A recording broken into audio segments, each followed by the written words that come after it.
بسم الله الرحمن الرحيم والنجم إذا هوى ما ضل صاحبكم وما غوى وما ينطق عن الهوى إن هو إلا وحي يوحى علمه شديد القوى ذو مرة فاستوى وهو بالأفق الأعلى ثم دنا فتدلى فكان قاب قوسين أو أدنى فأوحى إلى عبده ما أوحى ما كذب الفؤاد ما رأى أفتمارونه على ما يرى ولقد رآه نزلة أخرى عند سدرة المنتهى عندها جنة المأوى إذ يغشى السدرة ما يغشى ما زاغ البصر وما طغى لقد رأى من آيات ربه الكبرى أفرأيتم اللات والعزى ومناة الثالثة الأخرى ألكم الذكر وله الأنثى تلك إذا قسمة ضيزى إن هي إلا أسماء سميتموها أنتم وآباؤكم ما أنزل الله بها من سلطان إن يتبعون إلا الظن وما تهوى الأنفس ولقد جاءهم من ربهم الهدى أم للإنسان ما تمنى فلله الآخرة والأولى وكم من ملك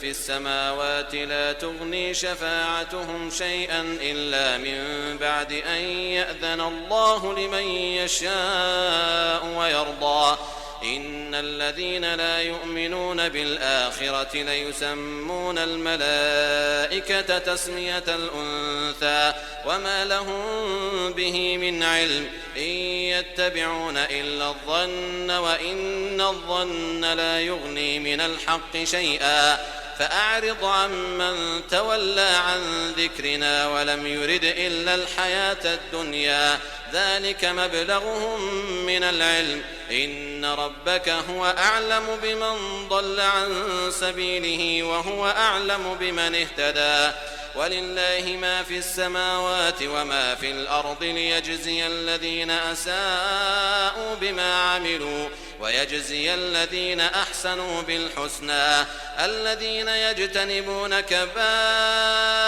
الإثم والفواحش إلا اللمم إن ربك واسع المغفرة هو أعلم بكم إذ أنشأكم من الأرض وإذ أنتم أجنة في بطون أمهاتكم فلا تزكوا أنفسكم هو أعلم بمن اتقى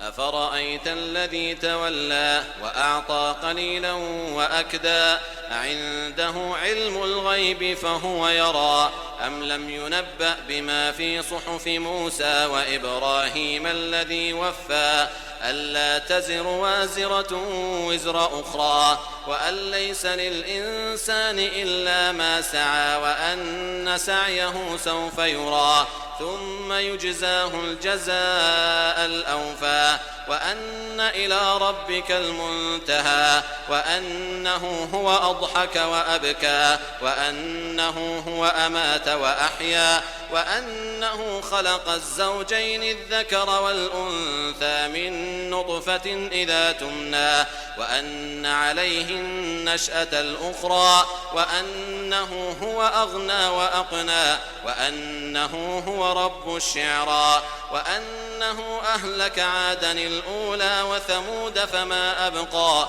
وقوم نوح من قبل إنهم كانوا هم أظلم وأطغى والمؤتفكة أهوى فغشاها ما غشا فبأي آلاء ربك تتمارى هذا نذير من النذر الأولى أزفت الآزفة ليس لها من دون الله كاشفة أفمن هذا الحديث تعجبون وتضحكون ولا تبكون وأنتم سامدون فاسجدوا لله واعبدوا